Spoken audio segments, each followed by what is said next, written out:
આખી દુનિયા જીતી છે. એક ઇન્ડિયાનો ફ્લેગ અને એક રવિ રાણીનું નામ હરેક કન્ટ્રીમાં આવવું જોઈએ. ગુજરાતી ખાવા પીવાનું એ તો કરે જ છે, પણ ગુજરાતી આ પણ કરે છે. ખમણ, ઢોકળા, ફાફડા, જલેબી મારી બહાર નીકળશે ગુજરાતીઓ તો કઈ કરશે ને. મેં જવાબ કઈ નહીં આપ્યો હતો, મારે કરીને બતાવવું હતું. બોડી બિલ્ડિંગ એટલે વર્લ્ડની સૌથી ખર્ચાળ ગેમ છે અને એમાં માણસની જાન પણ જઈ શકે છે. મારા સાથે મારા જે સ્ટુડન્ટ આવ્યા હતા ને એને કોઈનો કોલ આવ્યો કે રોહિત શર્માનું પેલું જોવા માટે કરીએ છીએ ને તો તારા સરના વિડીયો આવે. ત્યાંથી જ્યારે સુરત પાછા આવતા હતા, જવાની ફિલિંગ અને આવવાની ફિલિંગ કેવી હતી? કે હજુ અંદર શાંતિ નથી થઈ, પેટ નથી ભરાયું. My God. પછી કેમ મારા ગુસ્સો થઈ ગયા, તમારી આંખો બી આંસુ આવી ગયા યાર. પછી બહુ ખતરનાક. માય ગોડ યાર, હક કર લઉં.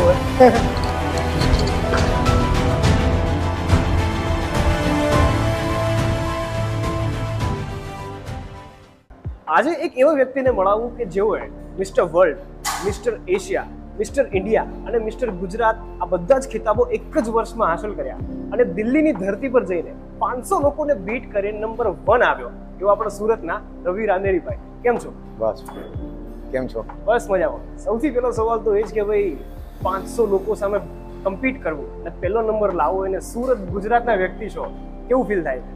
ફીલ બહુ સારું, ઘણું સારું થાય છે. 2011માં હું ફર્સ્ટ ટાઈમ જ્યારે મિસ્ટર ઇન્ડિયા રમવા ગયો હતો ને તો ફર્સ્ટ ટાઈમમાં મારો ત્યારે ગોલ્ડ મેડલ આવ્યો હતો. તો ત્યાંના લોકોએ એટલે નેશનલ કોમ્પિટિશન હતું, લોકોએ પૂછ્યું હતું કે તમે ક્યાં છો? તો મેં ગુજરાતમાં. તો ગુજરાતીઓ તો સુરતીઓ તો ખાઓ પીઓ ને મજા કરો, તમે અહીંયા કેવી રીતના આવી ગયા? મેં કહું બસ આ જ લેવલ ચેન્જ કરવું છે.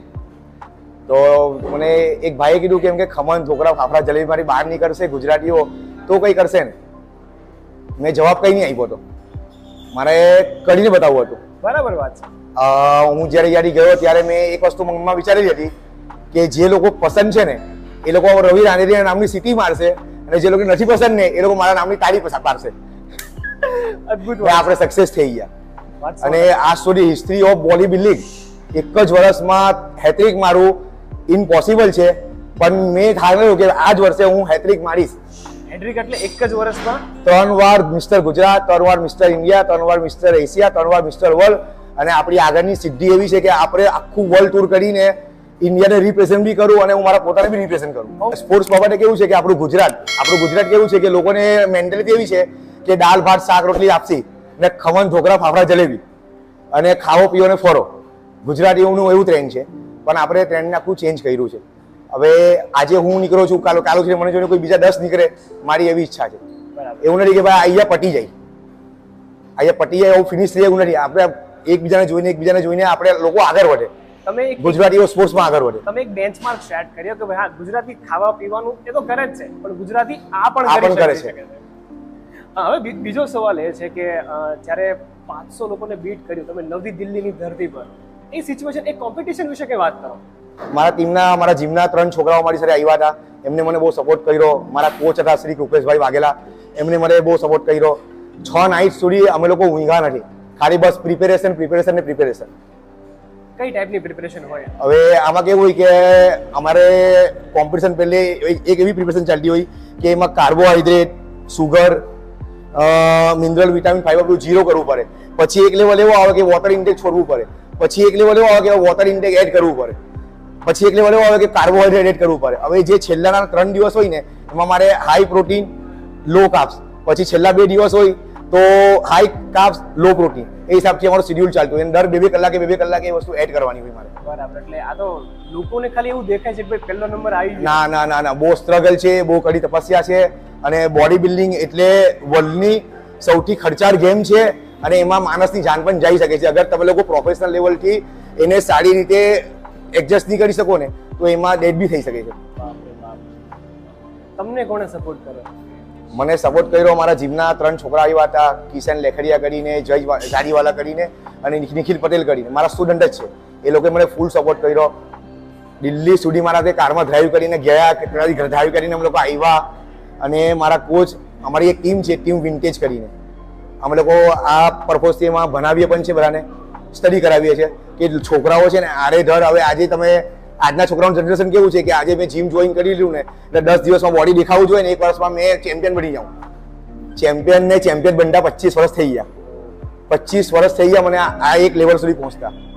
રાતોરાત ચેમ્પિયન કોઈ નહીં બને.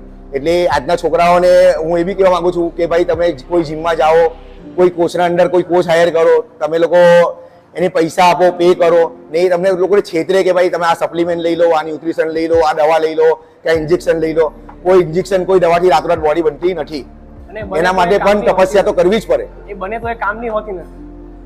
હવે બને નહીં બને તો ડઝન મેટર છે, પણ એની બોડીમાં કઈ હાર્મફુલ થાય ને એ 100% છે. બરાબર. હવે આજનું ટ્રેન્ડ કેવું ચાલે છે કે ભાઈ તું નોનવેજ નથી ખાતા, તારી બોડી નહીં બને, તારે પેલું પ્રોટીન પાવડર લેવું પડશે, તારે પેલું માસ ગેનર લેવું પડશે, તારે દવા લેવી પડશે, તારે ઇન્જેક્શન લેવું પડશે, પણ એ તદ્દન ખોટું છે. આજે મારી પાસે બધા 18 વર્ષના છોકરાઓ આવે છે. હવે એ લોકોનું લીવર, કિડની, હાર્ટ એટલું સ્ટ્રોંગ નહીં હોય કે એ લોકો પ્રોટીન ડાયજેસ્ટ કરી શકે. હવે એનું યુરિક એસિડ વધી જાય તો શું કરવાના પ્રોટીનથી? એક બહુ સિમ્પલ સવાલ. 18 થી 20 વર્ષની એજનો છોકરો છે જેને બોડી બનાવવી છે, પહેલો વિચાર આવે કે ભાઈ કોલેજ નવી લાઈફ સ્ટાર્ટ એને બોડી બનાવવી છે. સ્ટાર્ટઅપ કેવી રીતે થાય બોડી બનાવવાનું? હવે બિગિનર જે છોકરા હોય ને, બિગિનરોનું જો એક તો આપણે સૌથી પહેલે કે ભાઈ જીમમાં કોઈ ન્યૂ કમલ આવ્યો, ન્યૂ છોકરો જેને જીમનું કોઈ એ નથી, બરાબર, એટલે એ લોકો બિચારાઓ આવીને કોઈ ગાઈડલાઈન નહીં કરે, આપણા ડમ્બેલ રોડ ને ઉઠાવવાનું ચાલુ કરી નાખે. બટ એના માટે પહેલે સ્ટ્રક્ચર પર ધ્યાન આપવું પડે. અમે અમારા ટાઈમ પર જ્યારે આજે 25 વર્ષ પહેલે જીમ જોઈન કર્યું હતું ને, તો અમારા કોચે અમને ખાલી ડન મારતા શીખવાડેલા. 200 ડન મારો, 200 ડબલ બાર મારો, પુલઅપ્સ મારો, પુશઅપ મારો, મગડલ મારો. આ બધી એક દેશી તરીકાની દેશી એક્સરસાઇઝ છે, બરાબર છે.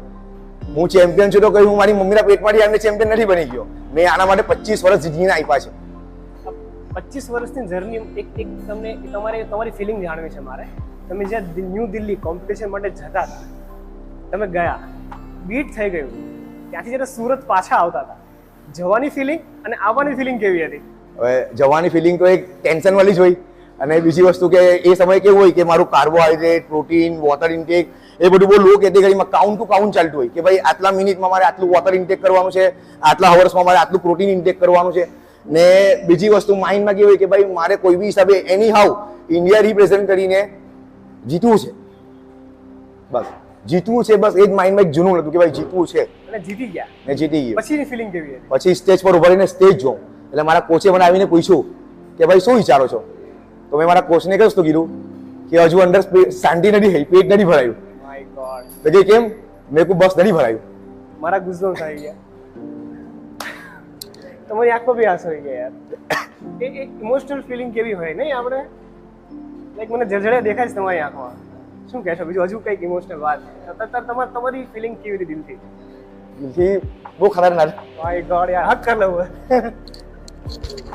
અદ્ભુત આંખમાં આંસુ આવી ગયા તમારે. કોઈ નહીં આપણે બીજી એક મસ્ત વાત કરીએ. જ્યારે તમારું નામ લેવાયું, નંબર 1 તમારું નામ લેવાયું, ટ્રોફી હાથમાં આવી, ત્યારે વિચાર્યું હતું કે યાર હવે તો થઈ ગઈ યાર સડન. અને ફર્સ્ટ ટાઈમ હિસ્ટ્રીમાં વર્લ્ડ ફિટનેસ ફેડરેશને હેટ્રિક જાહેર કર્યું. એ મુમેન્ટ બહુ અલગ હતી. મારા એક વિડીયોમાં સામે જજીસ બોલે બી છે કે હેટ્રિક મારી છે રવિ રાંડેરીએ.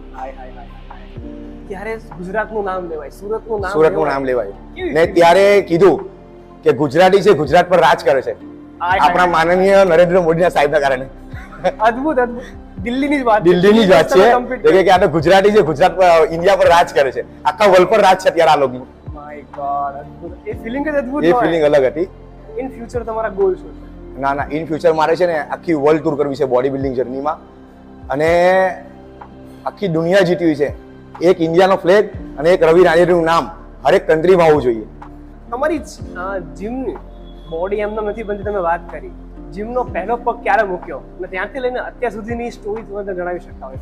હવે જીમમાં કેવું હતું, મારી મમ્મીને બહુ ગમતું હતું કે મારો છોકરો મજબૂત રહે એમ. તો મમ્મીએ એક અખાડામાં ચાલુ કર્યા. અમારા ટાઈમમાં અખાડા હતા બધા માટીવાળા. તો મમ્મીએ મોકલાતા એક ભાઈની ત્યાં. ભાઈનું નામ અરવિંદભાઈ પટેલ હતું. હવે પેલું કેવું હતું, જીનેટિક તો અમારા પહેલેથી સ્ટ્રોંગ હતા, કારણ કે મારા ગ્રેન્ડફાધર, એના ફાધર, મારા ફાધર બધા સ્વિમર હતા. ત્યાં તાપી નદી બહુ મોટી હતી તો સ્વિમિંગની હરીફાઈ લાગતી હતી, એમાં અમારું ફેમિલી ચેમ્પિયન બનતો હતું. એટલે એ લોકોના કારણે મારા જીનેટિક બહુ સારા હતા. 98માં મેં 3 મંથ વર્કઆઉટ કર્યું હતું ને 99માં મારા કોચે મને મિસ્ટર ગુજરાત સબ જુનિયર કોમ્પિટિશનમાં રેડી કરી દીધો, અને એ સબ જુનિયર કોમ્પિટિશન હું જીતી ગયો, ચેમ્પિયન ઓફ ચેમ્પિયન ટાઇટલ માર્યું. અરે વાહ. બસ એ સમયથી ચાલુ થઈ જર્ની. આ સુધી આપણે રૂકા નથી, લાઈફના ઉતાર ચઢાવ બહુ આવ્યા. ઉતાર ચઢાવ શું આવ્યા એ જરા વાત કરજો. એકચ્યુઅલી બોડી બિલ્ડિંગ કેવું છે, બહુ ખર્ચાળ ગેમ છે. એ સમયે પરિસ્થિતિ એટલી બધી હતી નહીં. એ સમયે તો કોઈની જ પરિસ્થિતિ એટલી નહીં હતી. હવે આમાં કેવું છે કે તમે જેવો ખર્ચો કરો ને એવું તમારું સારું બેઝ ફિઝિક બની શકે. હવે અમારા તમે સમયમાં પ્રોટીન વોટીન બધું અત્યારે બધું નીકળ્યું. હવે ત્યારે એક રૂપિયાનો હતો, પણ એ 1 રૂપિયો બી આપણને બહુ ભારી લાગતો હતો એ સમયે. એટલે કેવું હતું, મમ્મીએ કશે નહીં રૂપાડી દીધું. તમારી સક્સેસ પાછળ મમ્મીનો બહુ મોટો ફાળો છે. મમ્મીને શું કહેશો, કદાચ એક મેસેજ દેવો હોય તમારા કેમેરામાં? મમ્મી માટે કઈ નહીં કહી શકે, ઇમોશનલ થઈ જવા. અરે ઇમોશનલ થઈ ગયા તમે તો.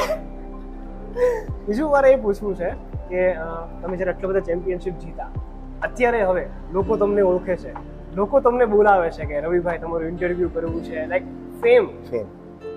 ફેમને તમે કઈ રીતે જુઓ છો?